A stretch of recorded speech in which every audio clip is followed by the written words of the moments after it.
Howdy, friends and neighbors. It is the Chief in the North because Seth is here. I'm here too. I know you guys, you're okay with that. We appreciate that. We're going to get into all things defense today, evidently, because I'm pretty excited about it. You have basically a rookie that the Chiefs get to face now, and it's not Christmas. I just put up some Packers colors to go with the game.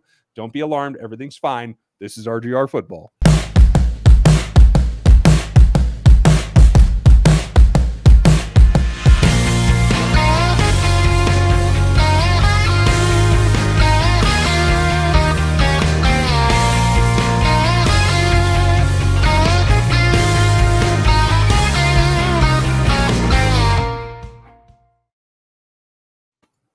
I'm still rocking out. Sorry.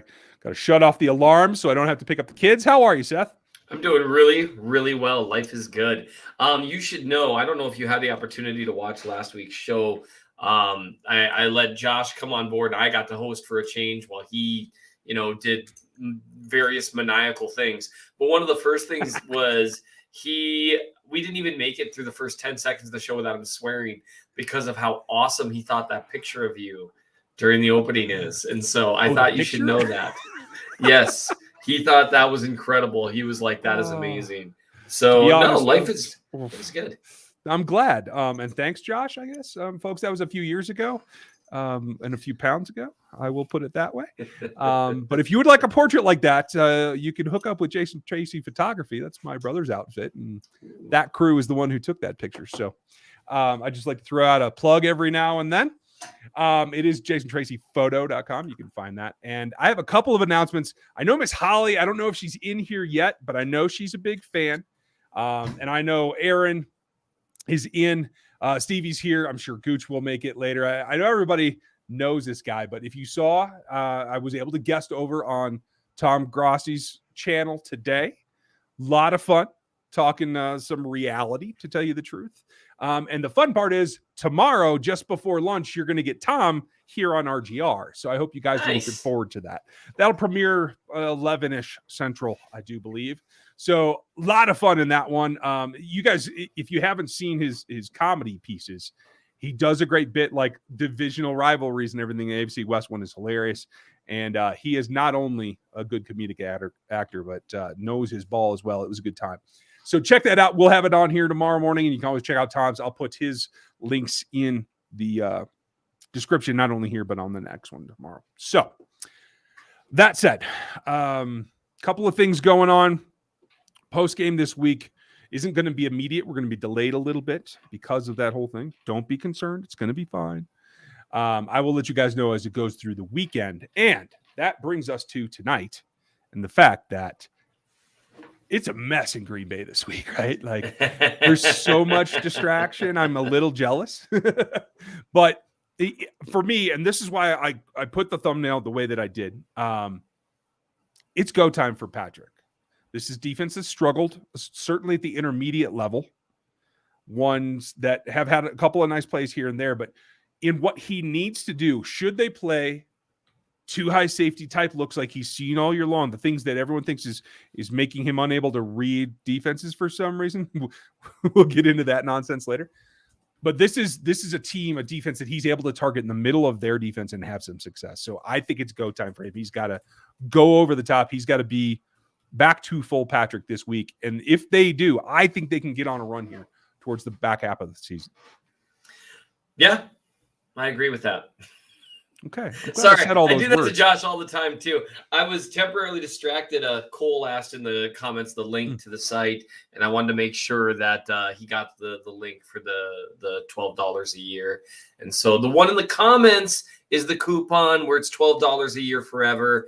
Now, if you want to pay full price, the $30 a year, hey, if you can afford it, I appreciate it. It allows me to eventually perhaps escape from all of this and only do Chiefs stuff. And then there was one more below. Yeah, I didn't put them together because I'm an idiot.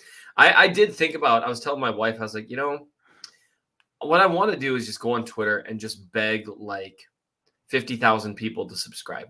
Yeah. And just tell them I will write an article every day. I will do a 3 times a week podcast. I will create a whole section for the charted snaps of every single Chiefs player. If this is all that I'm doing, it'll be like your own personal Pro Football Focus, except I'll show my work and how I got there. It'll be a Chiefs Football Focus. Hopefully that wasn't a copyright violation of some sort. Anyway, so that's why I wasn't paying attention. In terms of Patrick Mahomes, because Aaron Rodgers is out, the Packers have a really good team, regardless. He doesn't have to go full fire-breathing dragon for them to win. That's what I assumed would have to be the case if Rodgers were in. And as much as it makes it an easier path for them to win the game without Rodgers, I'm bummed because I'm going to be there on Sunday. Oh, and how many? I'm going there with my older sister, Hope. I almost called her my big sister. She is much smaller than me, but she's older than me, so they're kind of always your big sister. So if you're going to be at Arrowhead, come say hi. We'll be tailgating before the game in the lot between the two stadiums. Whatever that's called. Lot something. But anyway, so I'm disappointed. I would say this. Mahomes has had 2 back-to-back bad games. He hadn't had one bad game, like one honest to God bad game. They were always bad for Mahomes. And he's had 2 bad performances in a row. And the funny thing is, I did not think that he would fall under this kind of scrutiny this quickly. Mm-hmm. But I think that's just life when you're an elite quarterback. Everyone has an off day, but 2 in a row is kind of rare. And when you see some things that appear almost repetitive or systemic or something like that, I think people worry. And like you said, it is go time from Mahomes. And that's the fascinating thing is, as much as the defense concerns everyone, and it should for a lot of reasons, Mahomes was playing very well this year, and I've gotten some pushback from people on that. You know, like they talk about the Bills game. When you go back and review the tape from the Bills game, he was still pretty good. About average for him. Not a great game, but not a terrible game either. Until the last 2 weeks. So I'm still – now, if there's a 3rd week in a row of him playing poorly, I'll start to freak out a little. Because 2 weeks is very, very – 1 week is very, very weird. 2 weeks is very, very, very, very, very, very weird. 3 weeks is like, okay, we've got a pattern here. They got to start figuring out how to solve it. So, yeah. Dude, I am completely with you. Solve it. Let's just figure it out. Everybody take a breath, including Patrick, and just get back to execution. Yeah, just relax. Yeah, exactly. Just relax. Some of the looks are there. I do think that his trust in the offense, in the players around him, has eroded a bit, I think. And I think we're seeing that because he's not trusting some of the quick looks that are there. Mm-hmm. He's not trusting guys to maybe win on contested catches. And he's got like 6 picks off deflected passes. I can't say I blame him. But, I mean, he's also not trusting his own vision, his own movement. It looks like he's thinking while he's playing, and it looks like he's pressing. Whereas before, even this year, no matter what happened on a play, he always looked so calm, no matter what he was doing, right? Even while he was scrambling around, he looked calm. Whereas it just doesn't have quite that same look. And that's kind of psychoanalyzing things a little bit. But it just looks a little different. It just doesn't look like he's got that same trust in himself, his line, which is weird because I think this is the best line he's ever played with. I understand the tackles, take it as a whole or a downgrade. I think Brown and Fisher are pretty similar players, honestly, in terms of ability overall. I think there's different strengths and weaknesses there. Yep. I don't think he trusts Brown to follow around the entire pocket the way Fish could, but Brown doesn't get beat inside nearly as much or straight through nearly as much. But you'll see it when Brown pushes guys wide, which he does consistently. He takes some heat. Like the Giants game against the Titans, people were like, yeah, that was Brown's worst game. Yikes. Against the Giants, Brown was winning pretty consistently. Yeah. But he'd push the guy wide, and the minute Mahomes couldn't see him anymore, you'd see him start to get jittery. Obviously, there's one snap that made the rounds on social media, the red zone snap, where, it was a 3-man rush, and Mahomes bailed, let the spy come to him by bailing out of the pocket, and Kelsey would have been open for a touchdown. And normally, you and I have talked about this, when people are like, oh, well, this guy was wide open for a touchdown. A lot of the times when people say that, it's like after the ball is in the air. Right. And the defense has moved there. Or it's like, the quarterback is like in the process of getting hit, right? Or being forced to sprint the other way. None of those things were the case here. He should have just planted, kept his feet, said, hey, look, it's Travis Kelce, and thrown for a touchdown. So, I mean, there are things there. There are things there. And that's just a lock on. He zoned in right on Tyreek, and he wasn't coming off of him. And I think that is like the bottom line. We have to get this done. That's what I'm going to do. I'm trusting my most elite playmakers. And in that case, I don't know if he alternates or what, but he had it in his head. I'm convinced of it. So, yeah. Guys, we appreciate the support from the super chats. If you would like to do super chats, please do. Seth, my battery's about to run out, so I'm going to let you take this one from Flapjack City while I change out. That sounds awesome. Okay. Also, I want to talk to you guys about a wonderful opportunity to subscribe to the Chief of the North newsletter. I'm kidding. All right, Flapjack City. I feel like the defense is slowly making a turn. These young guys seem hungry. Bolton, Defensive Player of the Month. Yes, Bolton got Defensive Rookie of the Month. That was awesome. Congratulations to him. I'm a little hesitant because we saw what looked like a turnaround performance against the Washington football team, and then the Titans proceeded to just decimate them for 3 or 4 or 5 straight drives. And then now they had a strong performance against the Giants. There's going to be some of these questions about how they're going to be able to perform against higher level offenses. Because let's face it, the Giants were missing a lot of important players, and they weren't that great in offense to begin with. That said, that was a strong performance. And they have guys out there that look like they're playing well. And that's actually Bolton and Gay are 2 guys that I'm writing about as we speak. I'm probably about a fifth of the way through the article. I've already looked at all the snaps from the last couple of games. The thing, I'd like to see how they do against the Packers, even without Rodgers, because it's a well-coached offense. And the last really well-coached offense they faced just eviscerated them early on. And something that'll be interesting to me is seeing how they'll look in a game where the offense is playing well and forcing the other team to throw the ball. This team, for one reason or another, and I think some of it is coverage limitations with the linebackers in the middle of the field, they don't do well with the threat of the run and having to defend the pass. That's just, and I think some of that, some issues of lateral agility, and just Bolton isn't necessarily a guy that can move up on the play action and then get depth really well. Right. Gay can do it, but Hitchens can't very well. Bolton can't very well. Some of that's a matter of instinct. Bolton should be able to shave off a half step here and there, but some of that's just physicality and just what you can and can't do. Yeah. And that might sound like a pessimistic way for me to respond to such an optimistic question. I think the defense does look like it's coming around. We're reaching the point where the defense maybe is coming around enough that Sorensen and Neiman are sticking out in a really, really noticeable way. Yeah. And that, one could argue, is a sign that the defense around them, because that was against the Titans too. Those guys got exploited. Against the Giants, I think it got so noticeable because other than those two, you really didn't have many negative plays. And they were there. You had a few moments there. There were a couple of really big gains, but a lot of them were very avoidable and specific matchups being exploited. And that's where it's kind of interesting to me. I can't remember a time where I've really thought maybe it is just that simple that you really could pull these 2 guys and get those snaps elsewhere and you'd see better results.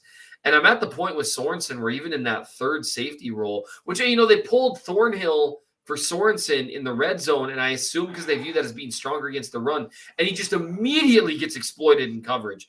The one everyone, you got the quick out, and that's been broken down really well. Shannon Sharp, of all people, did a great job talking about, you see Willie Gay Jr. gesturing to him, I'm inside, I've got your leverage, and he still let himself get beat outside.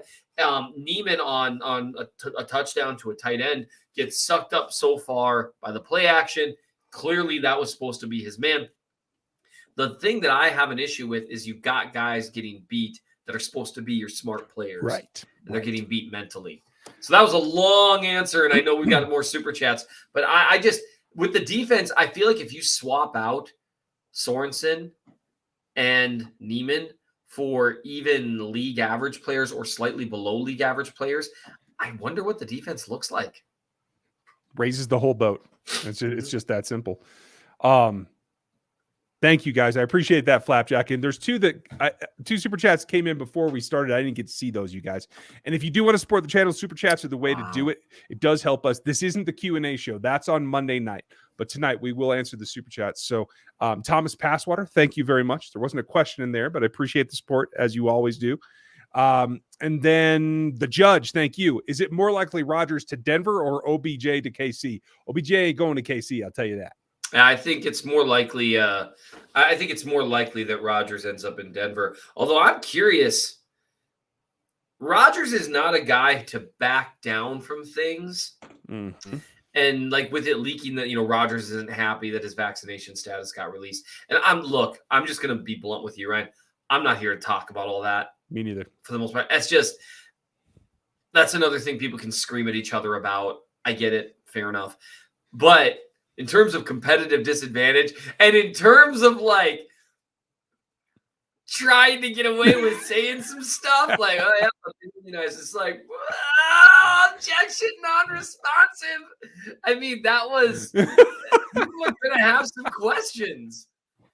And right, that's of all people, you would appreciate the lack of that thin line that he kind of didn't. That would be like if you asked me. Well, I mean, there's just a lot of things. There's a lot of examples I could give, but one of the things I do as a prosecutor when people plead guilty or admit to child protection petitions or whatever is they have to provide a factual basis, right? This is America. You can't just say, yeah, I'm guilty, I did it. You got to say what you did, or the judge won't do it because, again, this is America. Unless you did it, we're not going to convict you of it, even if you want us to.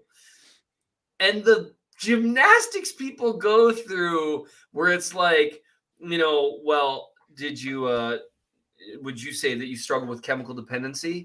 Yes. Particularly, do you use methamphetamine? Well, sometimes, did you test positive on? So you got to ask like these specific questions. Otherwise, you end up with these non-responsive answers, and it's sort of hilarious. So we'll see what happens. Anyway, long road to a short thought. I'm curious how this ends with Rodgers because he doesn't need the money. Nope.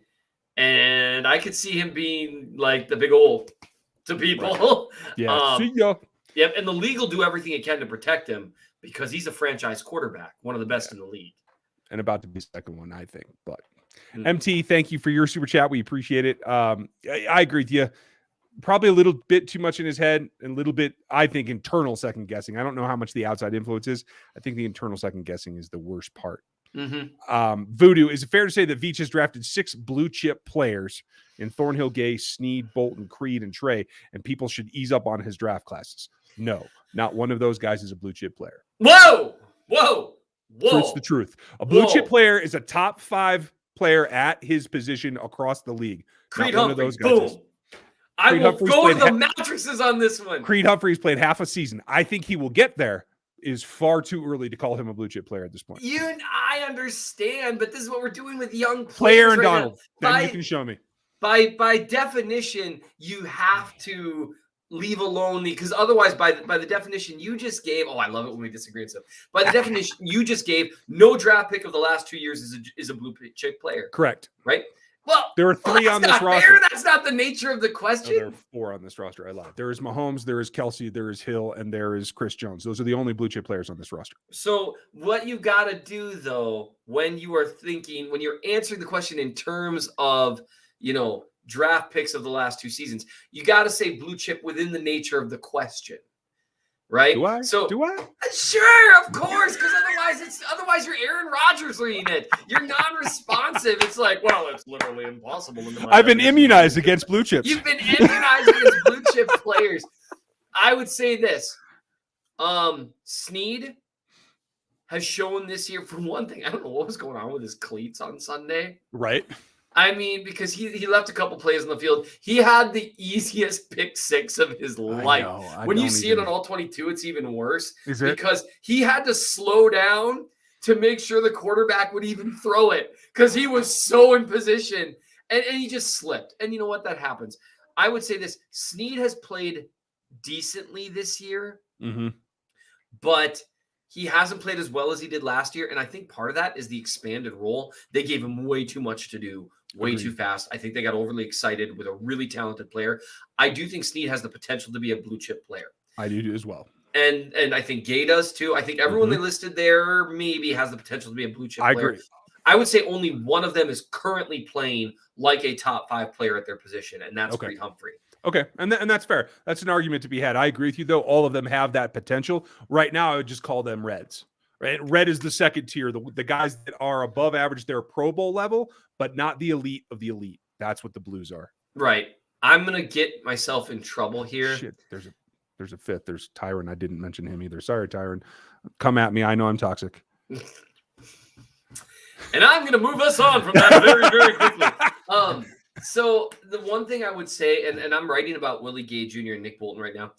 One thing that's frustrating for me a little bit, I've got some frustration with Creed Humphrey and Trey Smith in the conversation surrounding those two, and Willie Gay and Nick Bolton in the conversation surrounding those two. Okay. Of those two groups, the better player is, which one is this? Is this Trey and Creed? Sure. Sure, why not? Creed Humphrey's the better player by a fair margin. Willie Gay Jr. Of the two or of the four, you mean? Of the two. So between Trey Smith and Creed Humphrey has been the better player by a fair margin. Yes. Between Willie Gay and Nick Bolton, Willie Gay has been the better player by a fair margin. Now, the margin isn't as big. Say again? By a bigger margin, in my opinion. Oh, you think so? I was just going to say I wasn't by quite as big a margin. Yeah. Here again, I've got Creed blinders on. He's my new large adult son. I love him with the passion that burns hotter than 1,000 suns. True story. I made Mitch Morse's fiance uncomfortable when I said that about him years ago. But I'm saying it again because, seriously, Creed Humphrey is playing so well. Gooch is here for the smoke. I love it, Gooch. So the conversation surrounding those guys is a little frustrating for me because I think Gay has outplayed Bolton by a pretty wide margin, has been more versatile, has been better in coverage, and better against the run. Mm-hmm. Now, Bolton, that is not to take anything away from Bolton, who against the run has played very well. He's a noticeable, in my opinion, against the run upgrade over Hitch, at least what we've seen from Hitch this year. Agreed. He does his role really well.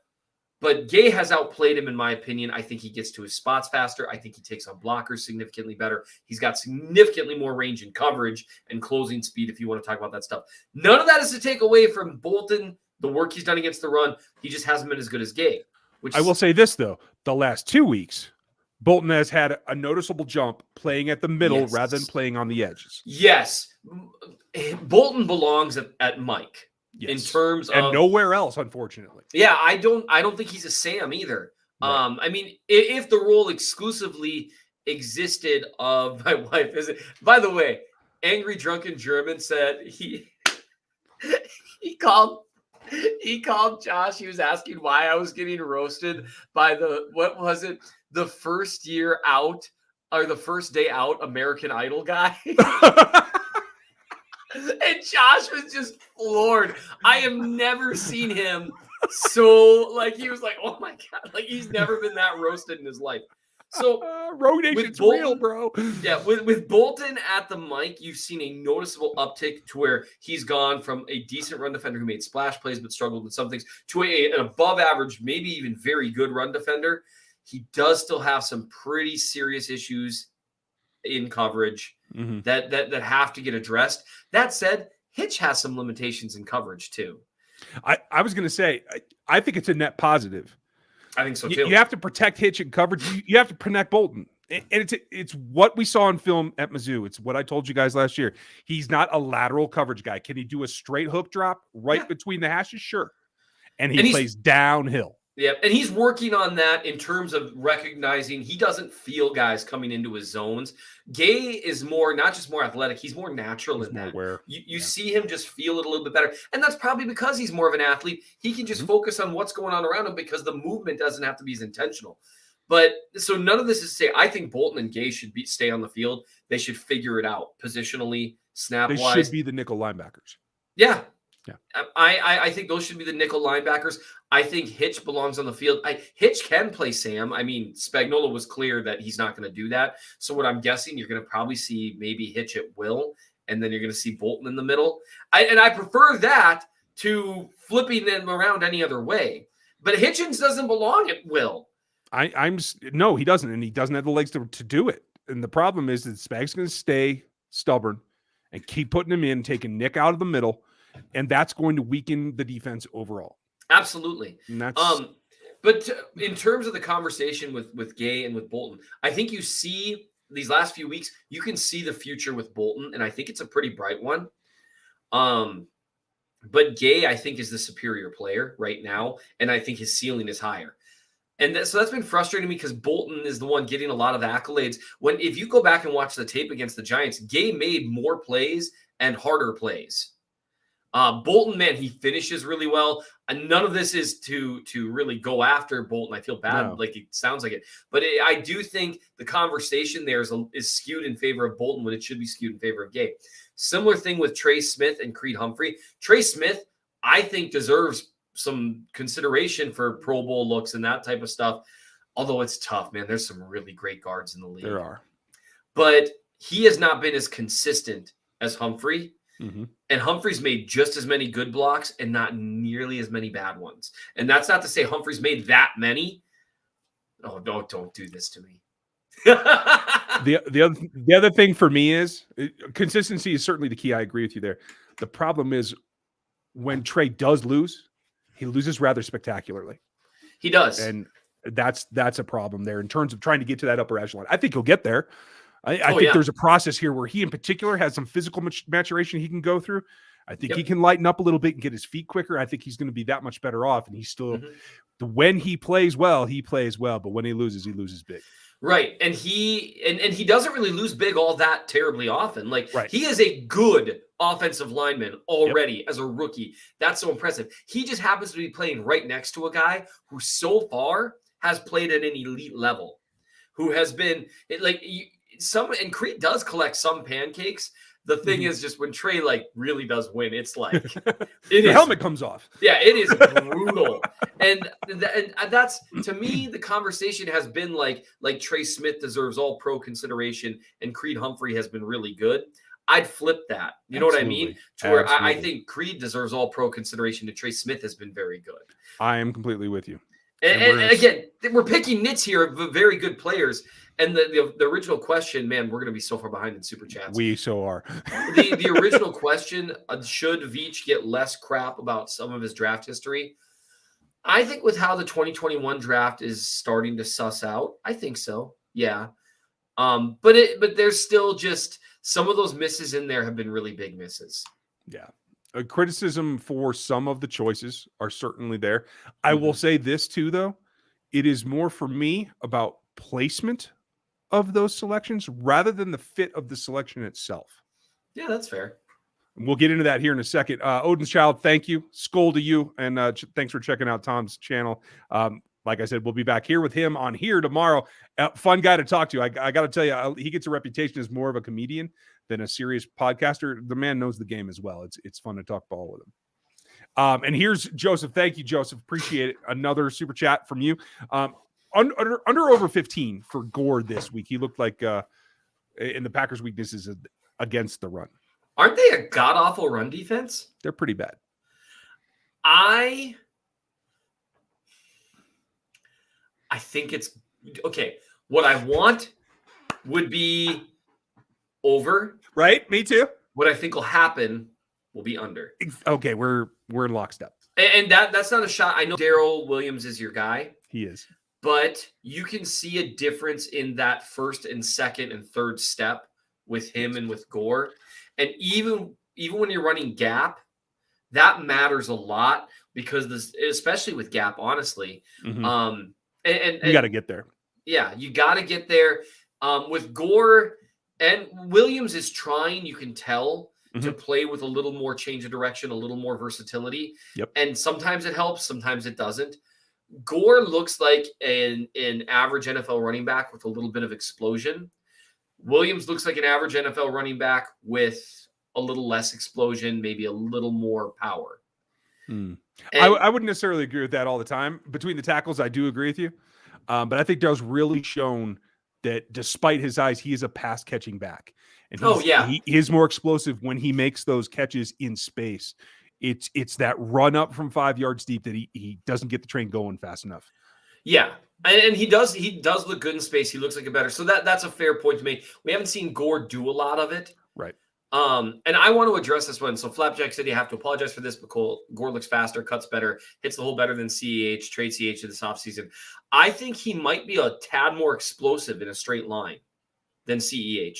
He doesn't cut better. Right. At all, in my opinion. I have to, again, respectfully and apologetically disagree.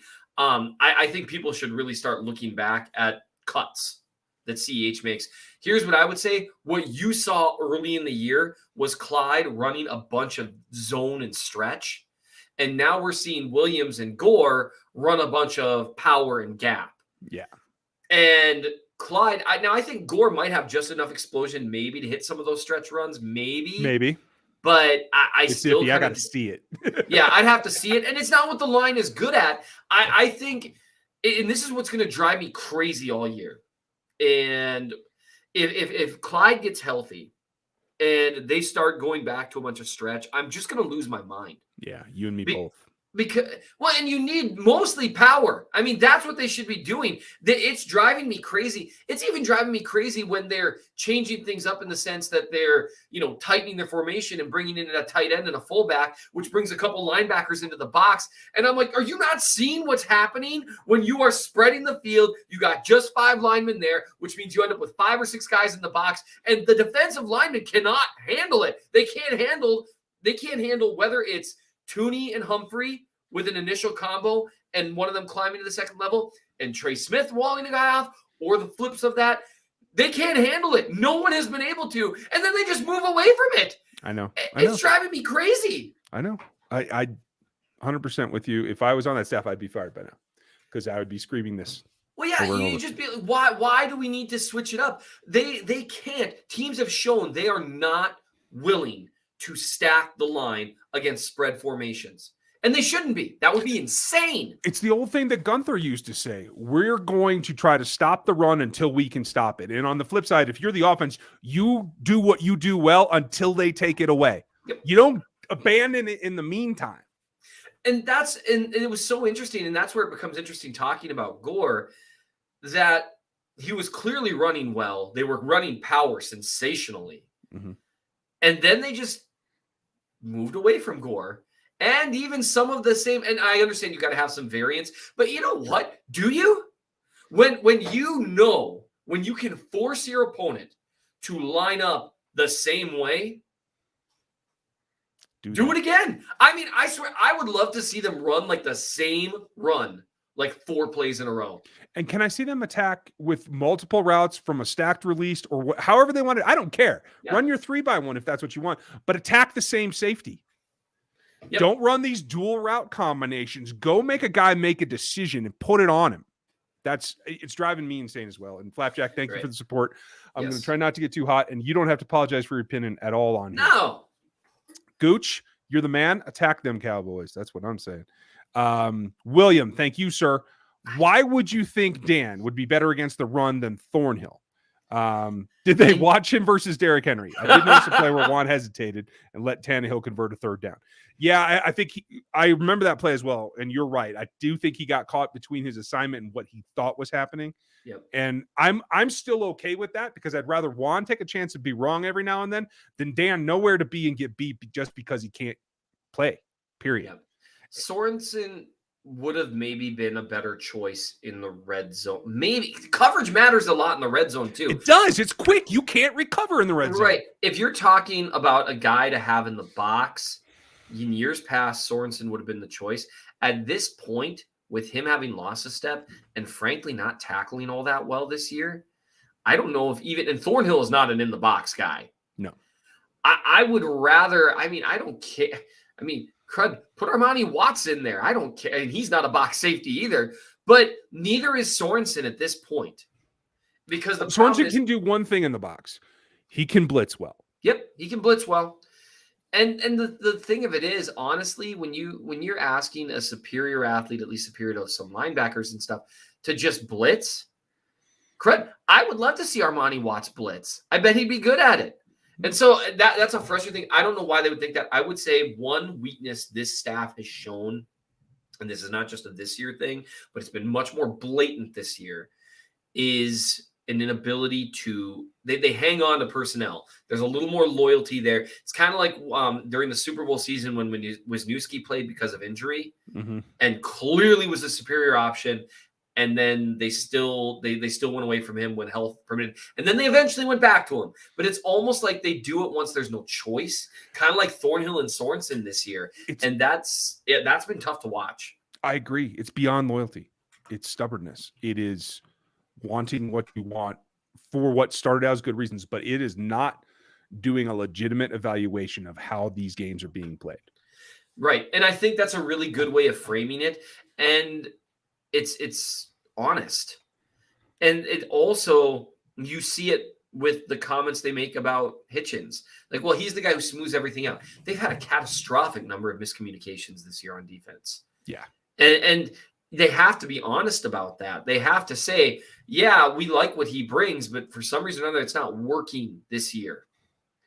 And that requires honesty. And that's where you see some of the decisions that get made in terms of sticking with your guys and thinking that it's just going to eventually work out. I'm not saying Neiman should never see the field. I don't know how much of the defense Bolton really knows, but I don't know how much of the defense Willie Gay Jr. really knows. I get that they're the ones in the room figuring this stuff out. But Gay's been in the offense for a full year and now this year, or been in the defense for that long. You'd think he'd know most of it by now. You'd think. And he's so clearly a vastly superior player to Neiman and frankly to Hitchens as well. And that's not, I mean, I understand that he's had more limited snaps, but he played generally better than Hitchens did last year, even with his mistakes. And this year he's lowered the mistakes. And so it's a frustrating thing. And I can tell I'm getting kind of exercised about it because I don't know why they would think that. I genuinely don't. Other than they've got this picture in their mind and they keep thinking that picture is going to become reality. Yeah, that's how I see it too. And I'm glad you're as frustrated as I am because, Gooch, I am trying to tap into my inner Gooch. Thank you as always, my friend. We're behind, folks, so we're going to address a couple of issues here or we're going to stuck on this and I'm just going to complain all night. Let's crank some super chats. Angry Drunken German, glad you're back. What did he say? My wife isn't watching today, so enjoy your super chat. Yeah. There you go. And Bill Bradley came back with another one. Also, we all love Terez's all juice team. Seth, would you consider doing an all juicy team just for us? And I know somebody asked about Seth's YouTube channel earlier in the chat. This is it. Unless you started your own and I missed it. I don't have my own YouTube channel. I'm not nearly ambitious enough for that. I don't even have my own podcast. I just go on things and I let Ryan do the hosting. I let Josh Briscoe do the hosting, and then I just talk. I let Seren do the hosting. That's just We're going to work on that, folks. I generally speaking will probably stay away from doing anything that's even remotely imitative of what Terez did because for one selfless reason and one selfish reason. The selfless reason would be that Terez was very good to me when he didn't have to be. And I would want some things to just be his. And the selfish reason is I wouldn't be able to do it like he did. And I don't want to look, no one wants to be the massive disappointment in comparison to a Titan. No one needs that. And it's funny because Terez and I talked about that a few times because I had I didn't call it all. I had an underdog roster for every draft early on when I first started before I had the channel, right? And you guys have seen my draft boards. I put that out every year on purpose. And you guys know my rankings. We have a few twists coming for you this offseason too. There's going to be more analysts and we're going to have more than just athleticism grades, folks. We're going to be grading film as well. It's going to be a big endeavor, but I too don't want to make that direct connection. That's Terez's thing. And I'm close enough to it on what I already do, but maybe Seth, maybe we'll get you to do some film work on prospects. I did some of that last year at the Chief of the North. And this is look, I'll just tell people this, we have our wonderful rogues, most of whom probably already subscribe. But if you don't, let me tell you, if you want me to start breaking down prospects, subscribe to the Chief of the North newsletter. And maybe one day that'll get big enough to where I will have enough time to do that. Right now, I work 60 hours a week doing this. And I love my job. I love helping my community. But I mean, if I could do it full time just talking about sports, I mean, you better believe that I'd do it. Right? Hey, there are worse ways to make a living is what I'm saying. There are worse ways to make a living. And you guys, this is the easiest way if you want to help out the Therese Fund. This is going to actually help a sports journalism student specifically. Giving.howard.edu, give now. And in there, you can just say, per the Therese Paler Scholarship Fund. So check that out. Marshall Smith had one that we didn't get to see as well. Does Ingram have the power to play edge in the Spags D? Yes. Yes, I concur. He's undersized, but I only wrote a little bit about, I reviewed him. I reviewed 4 whole snaps. I reviewed every pass rushing snap in 4 games of his. I did watch probably about 50 to 60 run defense snaps. And plus, we all just remember him from his time with the Chargers. Mm-hmm. He's very strong. He's built very well. They're not identical players, but like if you think about like an undersized, stout type dude, like a Carl Lawson type thing, mm-hmm. there's some similarities there. Again, not the same guy. Lawson is he's a keg of dynamite, that guy. But he's hard to move. Yeah. Like there are not a lot of tackles that move him. So I think he's more than strong enough, even though he's been more traditionally considered a 34 outside linebacker. He was more of a 34 outside linebacker in the same sense that Justin Houston was. Right. And the two of them are very similar in terms of their ability to come down and play with power as a 4-man end. Yeah. I will tell you guys he wins primarily with power. Right. Exactly. And you guys, I will tell you this as well. He is actually rushing at a pressure rate better than Frank Clark is this season. And Frank's starting to bow up. That's fine. But I'm saying you have a bookend now. Yes. And it's I'm curious because the Clark thing, and I know we've got to we've got to do super chats. We should address that. We'll address a bunch of those. So, but that's pretty interesting. Stevie, good point. It's going to take forever. Spags isn't going anywhere, you guys, especially if he can get the pressure. This will help the defense significantly, and that whole concept will go away. But thank you, Stevie. Miss Holly, I'm glad you did make it. And yes, I was on Tom's channel tomorrow, and I have a special just for you, Holly. Tom's going to be on this channel tomorrow just before lunch, so check that out. Let's see. Next super chat. I want to make sure we get everybody. If you're going to help us, we're going to definitely help you, and it's Voodoo. D-Rob only plays 68% of the snaps on third behind Kelsey among all skill positions, had less receiving yards than Darrell. I don't like that. I agree with you. I think 8% is good for D-Rob, not 68.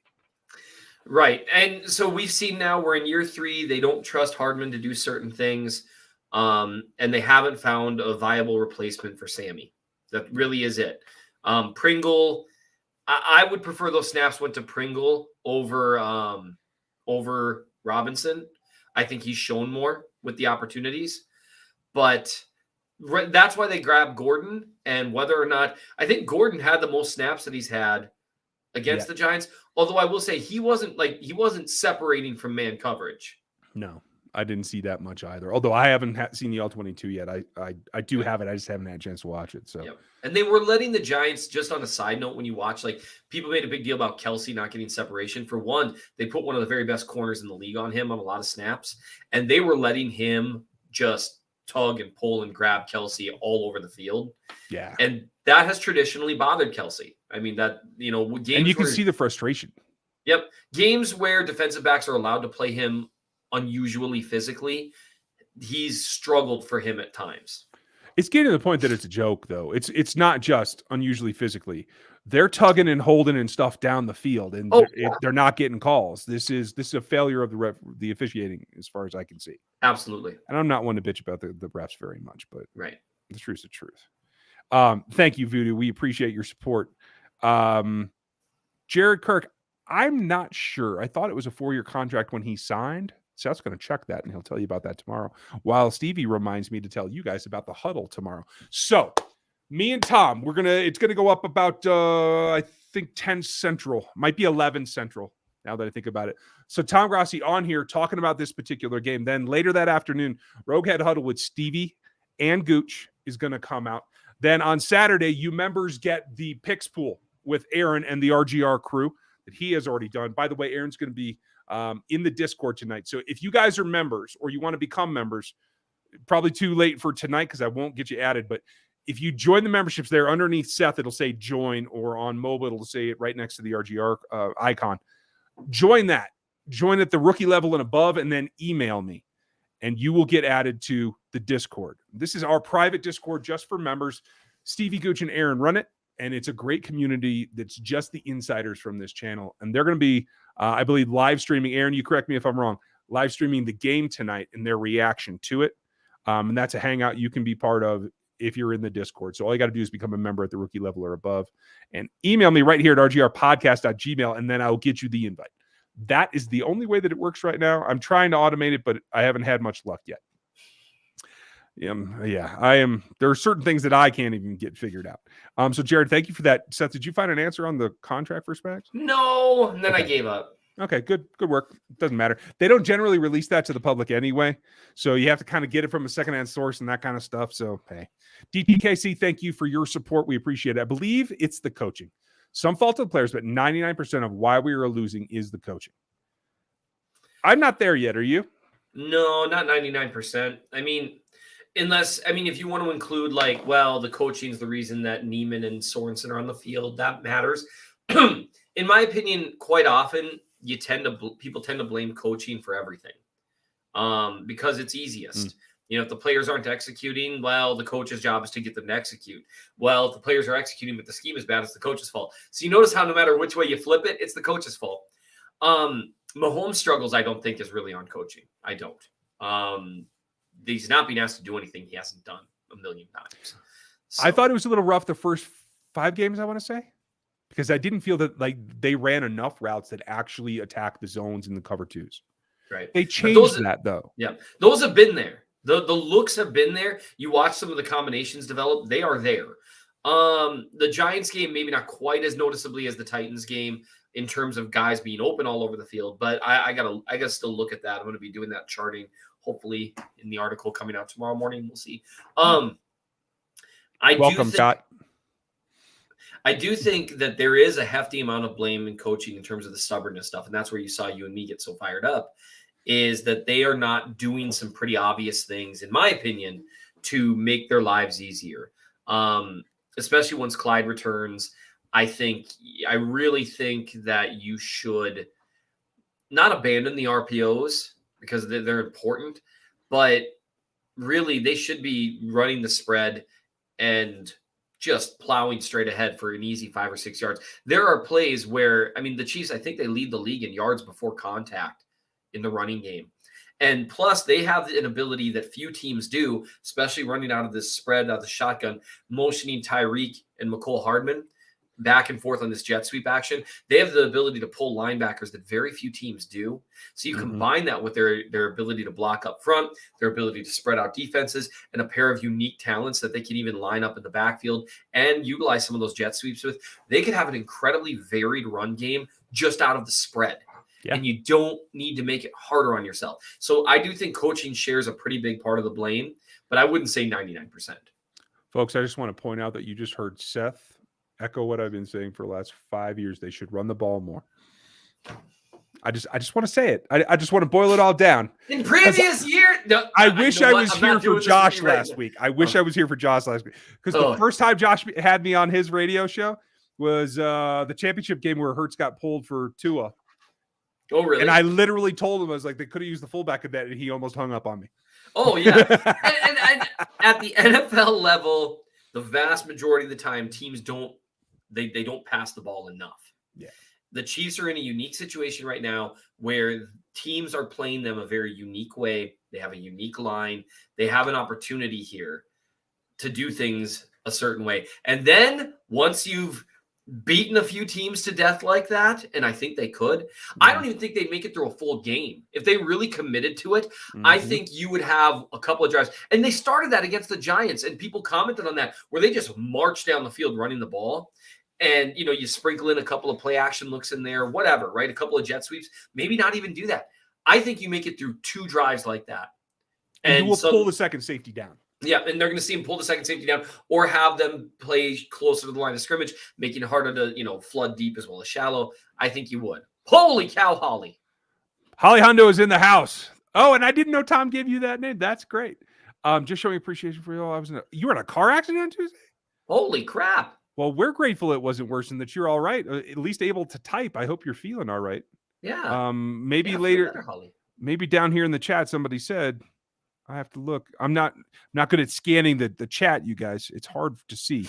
It is hard to scan the chat. I have more appreciation for you, Ryan, after the last few times I've tried to do this on my own. Oh yeah. Because I'm very bad at scanning the chat. I'm very appreciative for you, Holly. You're always like such a beacon of positivity and kindness, and you say really nice things. Major whiplash. Okay, back's messed up. Fundamentally, will be okay. All right. Well, I don't know. Sue them for everything they got. Maybe. I mean, I'm kidding. That's now you sound advice. like a lawyer. That's not legal advice, but you know, I mean, it's their insurance company that you'll be suing anyway. True. Just part of the. Never mind. Holly, seriously, I hope that you're doing well. Yeah. If there's anything that I can do, please let me know. You can hit me in the Discord. Wow. Yeah. Those close calls will change your life and your perspective. So I hope you're well, and I hope your back eases up soon. Mm-hmm. Dang. Okay. And thank you for supporting us in the meantime. That would be the last thing on your mind, but I'm glad. Stevie, what are you saying here? Sliding scale only and forces me to pay out amounts at the end in 99. Okay, rock and roll. 99 is fine. Yeah, I'll take $1.99. What would the Chiefs bring? Would the Chiefs either bring OBJ or Deshaun in to complete at wide receiver? A, I don't think they'll complete. B, I think OBJ is a cancer. C, I think Deshaun is probably over the hill, but I'd give him a kick of the tires. Yeah. Anything wrong with that? I mean, Odell is the more tempting one because of the specific skill set. You know, the idea is that he brings in a very Watkins type skill set, but I would say this. I would really need to look at the film in Cleveland to figure out why, because he was getting targets, but he just wasn't productive. Well, according to his dad, it's all Baker's fault. To be fair, I don't think Baker Mayfield's very good. Well, but I also don't think they need all of that. I think they got enough stuff going on without that. You know what I mean? Because it just they've got enough things while you're a team that's kind of 500, that sort of stuff. I would love to see them find someone who can separate in the intermediate portions of the field. And Odell, in theory, can be that guy, but I mean, there's just a lot that comes with it. And you can't count on him to be chill, as it were. Well, and you know that he can't get along with another crew that has 2 all-pro pass catchers on there. All he will do is start complaining. Right. And I hope they sign him, and I'll tell you, Odell, shut up. Yeah. Because I'm not going to if I was Andy Reid, I wouldn't touch it. Well, he would have to be happy with between 6 to 12 targets a game, and that variation can be wild. And Sammy was willing to. One of the underrated things Sammy did, he was willing to do that. He was willing to. He still viewed himself as a star. He got a star contract, and he was willing to take a step back and be the third wheel, and sometimes go multiple drives in a row without even seeing a target, and still run every route hard. Still, I mean that was important. Yeah, that's called dedication. It affected how teams played the Chiefs. I will say that. Even if Sammy wasn't maybe as good as his reputation was in Kansas City, it affected how teams played the Chiefs. And that matters. And maybe we're seeing that at times this year because they don't have another guy who's affecting how teams play them. Yeah, I think, and everyone's going to say that that's a dig on Gordon, that he's not putting out enough. I think there's also a chemistry thing that isn't there yet, you guys. Like, he has to get there with Mahomes. Yeah. Snap count's going up. It's really only been, 3 or 4 weeks?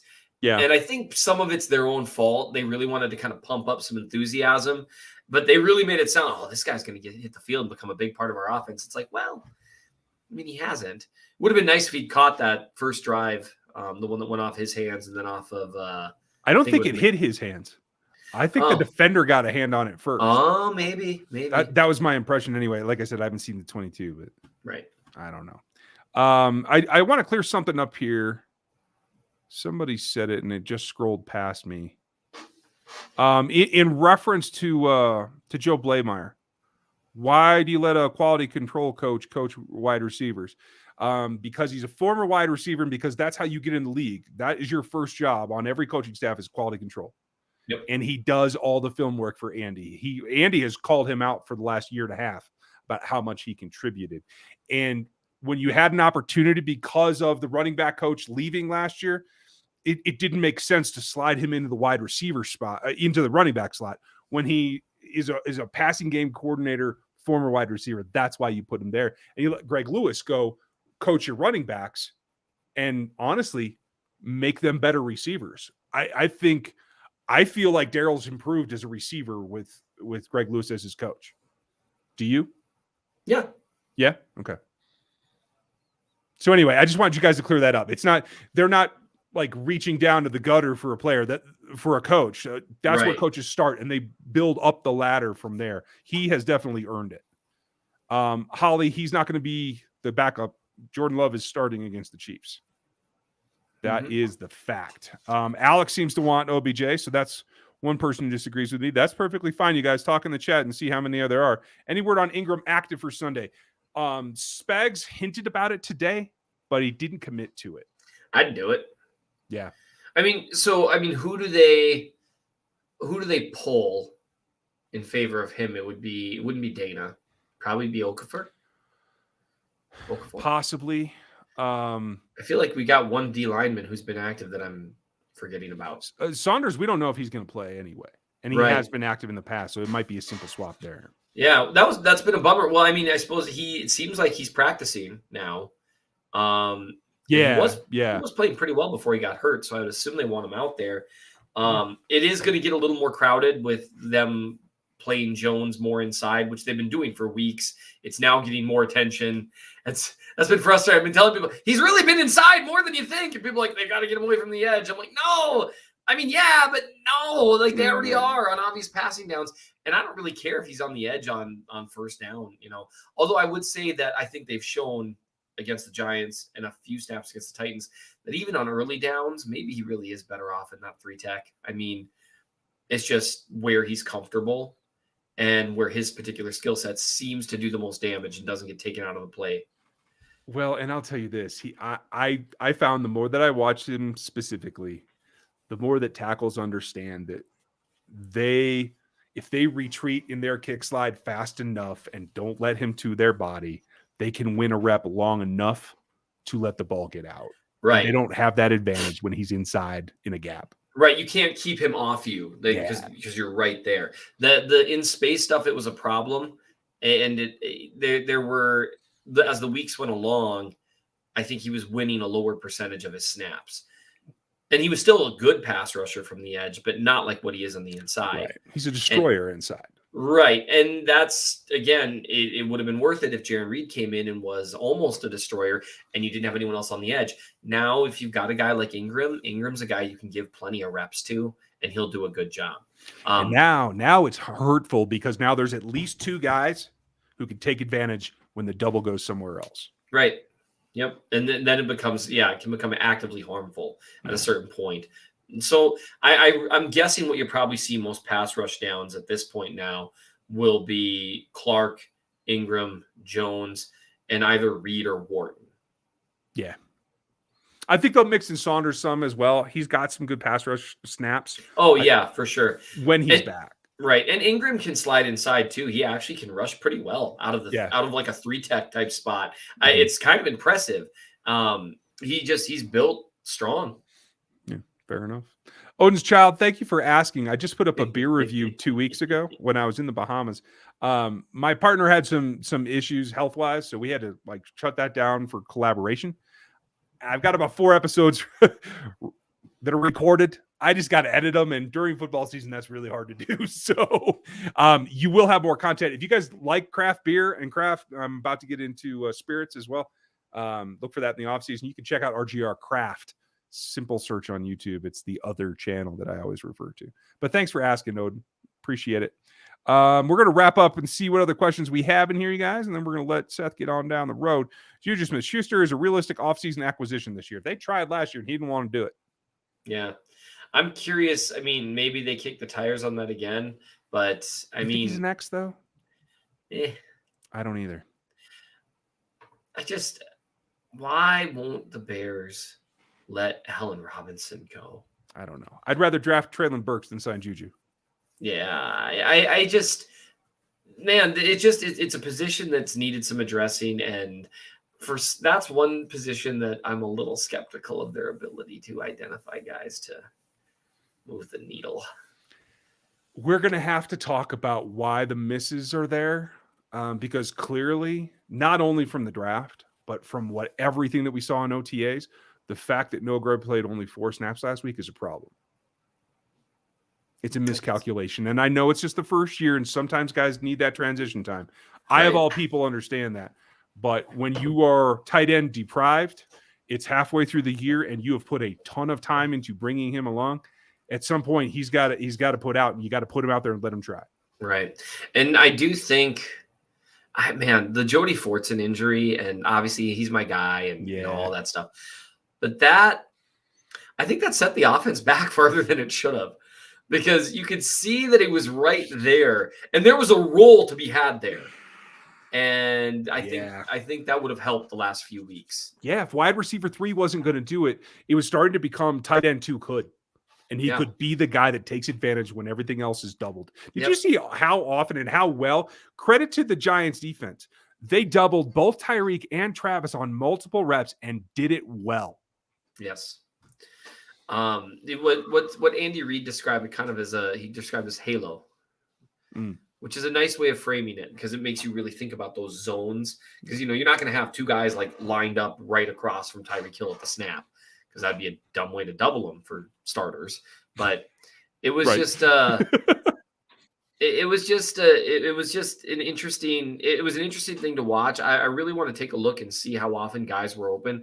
The first viewing, Mahomes had some issues. I think he's got some trust stuff going on, but I'm curious how often guys were really open, because they were playing physical. Yeah. And the Chiefs don't do physical. Tyreek can, but even Kelsey, he can do physical against certain types of competition, but high-level physical guys, that's just not his game. Right. He's more of a finesse route runner. He can win physically at the catch point. I'm glad you said the F word. This is my running theory, and it's been creeping on me the last couple of weeks, and it's fine. We're over an hour now. For those true fans that made it this far, I'll let it out now. The big problem with this team overall right now is they are too much finesse. All across the board, and that includes the staff. I could see that. And I think maybe that's part of the reason why some of that frustration brews, is that they really are built to play differently if they want to. Mm-hmm. And by doing that, you open up some of that other stuff. And so if I were them with the Packers, and it doesn't look like Clyde will be healthy, which is a bummer, because I think the gap stuff they're running a lot more of right now, I think he would absolutely feast. I think he would, but it is what it is. But I think Gore and Williams, I would genuinely start off the game spread. Like I said, I'm not saying bring in an extra tight end. I'm not saying bring in a fullback. I'm saying you line up with five guys in shotgun. You let you let Hill or Hardman, whoever, do some of their motions to pull the linebackers, and you just start running the ball down their throat and see how it does for a couple of drives. Well, hey, I'll tell you this too. Just line up 2 back formations. Give me 2 backs. Try playing 2 high with 2 running backs in the game. They will eventually come down and put an extra linebacker in there, and then you're back in business. Mm-hmm. I do like them. Another thing they could do that they haven't done enough of, I'm just kind of, with how teams are trying to play the Chiefs right now, lining Hill up in the backfield has been fun. And I'd like to see them do a little bit more of it, because it makes it more difficult. You can't double a guy coming out of the backfield without really messing with everything else. Everything else isn't going to work. And he's also a guy that they have a few nifty plays for handoffs to him or pitches to him that he's just tough to deal with. I mean, it's the old Jamal Charles, like even when there's not space, he just outruns everyone for 5 yards, even when there's no space. And so I'd like to see more of that. Here's something scary too, whether it's Hill or Hardman. Go empty, motion one of them into the backfield. Mm-hmm. The other 3 on that one side, and then as the play takes off, you run both Hill and Hardman down at the backside safety. He's got to make a decision. There's a lot of wins to be had out there running that. There are. They've got the personnel to play things a little bit differently than they are. So seeing if they adjust. Now, the funny thing is, if Mahomes starts playing like himself, they don't even really need to do all this, honestly. But maybe that's part of the problem, is they haven't had to. Maybe it is. Maybe it is forcing an evolution that, you know what? You just got to adapt. Stevie, you bring up a good point, but I will say this too. This contract is built to convert salary. Yeah. So I believe 28 of that is convertible. Yeah. His actual cap hit next year will probably be like, 20 or 25 million. And then they're going to say, holy crap. And they are going to reach a point where there's going to be a year where it's going to be like a $70 million hit. But you know what? That's going to be in like 5 years. Yeah. And then that's when the extension will kick in. Yep. Yep. And it's going to be all about cash flow with Clark Hunt, which don't think his pockets are hurting right now. Yeah, I'm not too concerned about that. How many Ds would you draft next year? At least 2. This is a deep class. I think you can trade up in the first, and I think you can come back in the fourth and get another option. I don't watch any college football, but I watched part of a game with this defensive end from Oregon. Mm-hmm. Thibodeau? Yeah, sure. Yeah. Any shot, or is he like going to be just gone? Because he looks incredible. He's likely the first overall pick. Darn it! So at least I know my instincts are correct. When it comes, because I watched him, I was like, well, he looks like a guy who could be the first overall pick. Yeah, the quarterback class is weak. He is the best defensive player in the draft. He may be the best overall player in the draft. But yes, you have a good eye as usual. Yeah, he was unbelievable. I mean, the speed, power, the whole 9, bend. I mean, he looks absolutely terrific. Yeah. Jerks. MT, thank you for the super chat. Yes, Chad Henne has been in the game a couple of times. He even threw a few passes, if I remember correctly. I could be wrong. People were saying that he looked more comfortable than Mahomes against the Titans, which actually isn't completely wrong. There is that. Yeah, no, Henne will be fine. I mean, he's a guy who can come in and execute the offense. He looked good in the preseason, and ironically, the way that teams are currently cheating to play Mahomes would play right into how Henne's comfortable playing. Yep. And so I think you'd have a drive or two where people would be like, "Holy crap!" and then there'd be some adjusting that would go on. Stevie, shout out to Aaron for being here every day, keeping the spammers out of the trolls at bay. Absolutely. Everyone give Aaron a hand, please. Aaron keeps us free and clean to do this job. And if you guys, you want to see him lay the law down, go watch the picks because that's fun how he keeps everybody on track, especially with Old Thunder. You got to keep him on target. You can do that in the memberships. Just click join and hit rookie. You got to email me, but then you can get in the Discord and check that out. And members get all the extra videos as well. Let's see. Anybody else? Oh, Holly again. Thank you, Miss Holly. Second one. Shout out to Modfather. Absolutely. You guys, the crew around here, Aaron, Stevie, Gooch, Dan, Thunder Dan when he's here, a great crew. Jeff Porter has done videos for this channel. Everybody who's contributed to this channel, including the guy sitting across from me right now, make this thing go. I'm the guy in the middle of the circus anymore. So I appreciate that you guys show love for everybody who does the actual work, and we will keep that going as long as we can keep everybody happy.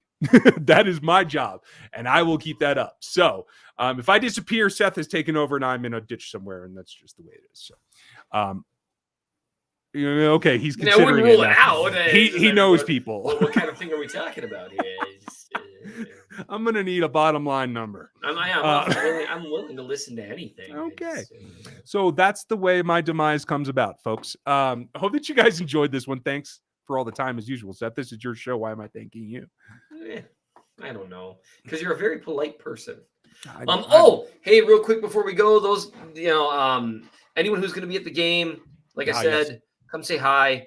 Love saying hi to people. Some of you said hi at the home opener. It was a lot of fun. And so I'll be there with my big sister Hope. And we're gonna have a blast. It's gonna be great. If you see me, I've had people DM me like a dozen different times. We'll have 5 seconds of Seth just staring at the camera. Someone just commented.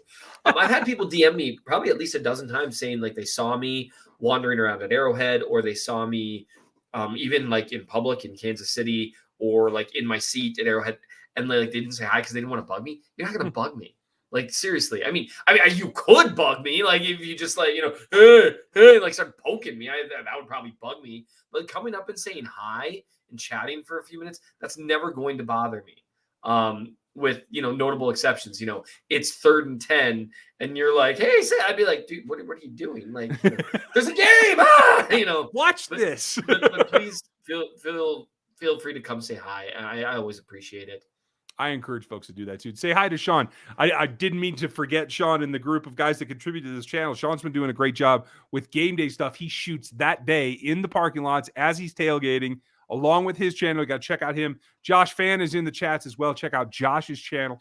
A lot of guys have contributed around here, and I hope that you and Sean actually get to run into each other. I might have to set that up because that's fun. Sean and I ran into each other the last game of the season a couple of years ago, ended up getting on TV in a couple of different stations, and it was a good time.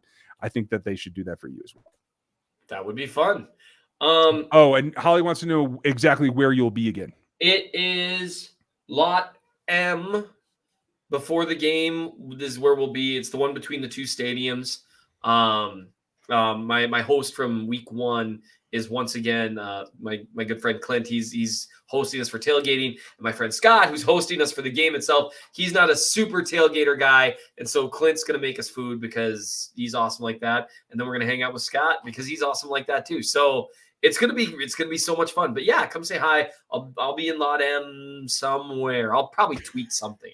You should, because Aaron's gonna be there as well. Hey, the Monfather. Stevie's gonna be.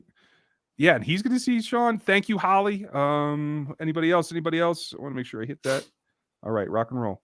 I think we are clear, folks. I hope that you enjoyed this. We certainly did, and got a little anger out tonight, so I feel better. Yeah, oh, it was nice. It'll be all right. We got to all right. Enjoy the game. I will have post game for you, likely immediately after. If I understand the schedule right now, bear with me and double check for that. And tomorrow, Tom Grassi in the morning. Roguehead Huddle in the afternoon. You'll have the picks over the weekend. You'll have Sean over the weekend. Hey, we got it all going on here. I hope you guys have a great evening and enjoy that game. We'll talk to you afterwards.